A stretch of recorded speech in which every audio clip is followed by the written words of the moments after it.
About 5 years ago, I lived downtown in a major city in the US. I've always been a night person, so I'd often find myself bored after my roommate, who decidedly wasn't a night person, went to sleep.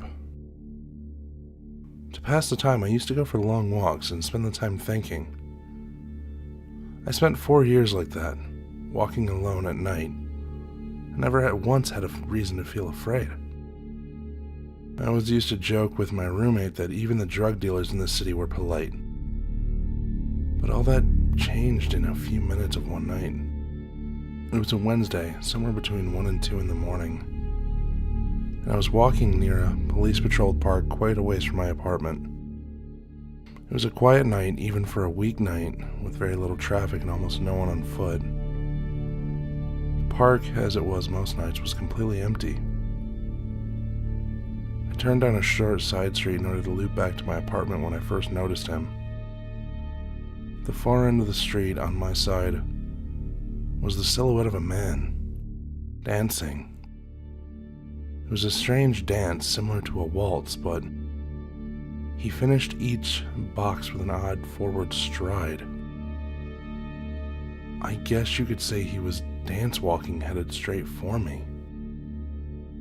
Deciding he was probably drunk, I stepped as close as I could to the road to give him the majority of the sidewalk to pass me. The closer he got, the more I realized how gracefully he was moving. He was very tall and lanky, and wearing an old suit. He danced closer until I could make out his face. His eyes were open wide and wild, head tilted back slightly, looking off at the sky. His mouth formed in a painfully wide cartoon of a smile. Between the eyes and the smile, I decided to cross the street before he danced any closer. I took my eyes off him to cross the empty street. As I reached the other side, I glanced back, and then stopped dead in my tracks. He had stopped dancing and was standing with one foot in the street, perfectly parallel to me. He was facing me, but still looking skyward, smile still wide on his lips. I was completely and utterly unnerved by this. I started walking again, but kept my eyes on the man. He didn't move. Once I had put about a half a block between us, I turned away from him for a moment to watch the sidewalk in front of me. The street and sidewalk ahead of me were completely empty.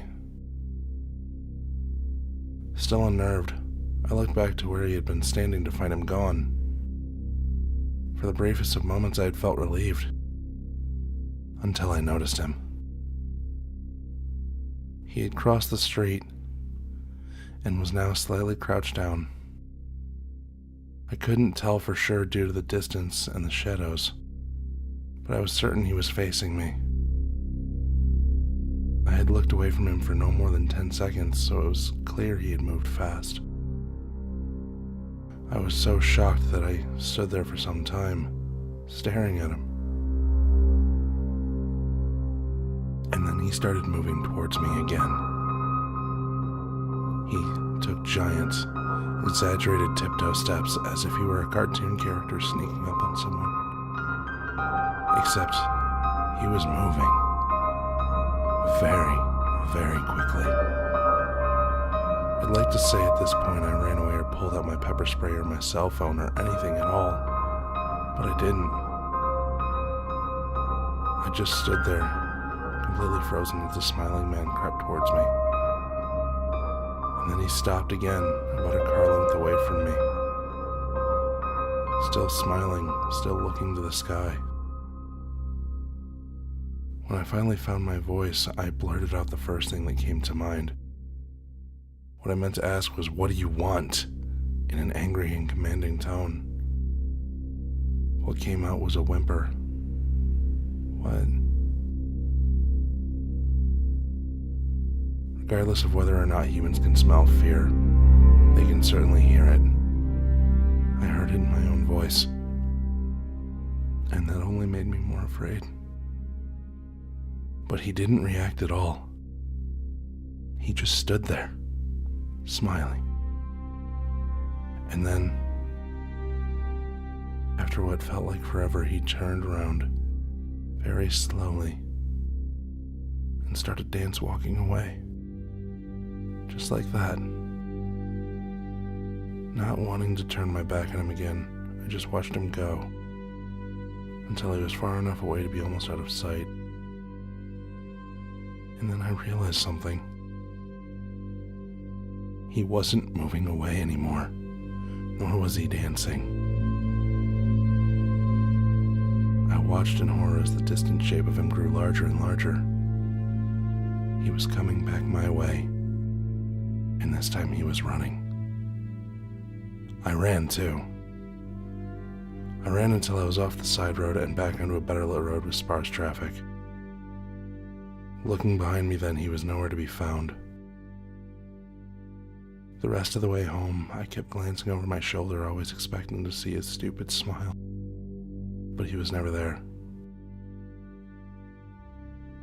I lived in that city for about 6 months after that night, and I never went out for another walk. There was something about his face that always haunted me. He didn't look drunk. He didn't look high. He looked completely and utterly insane. And that's a very, very scary thing to see.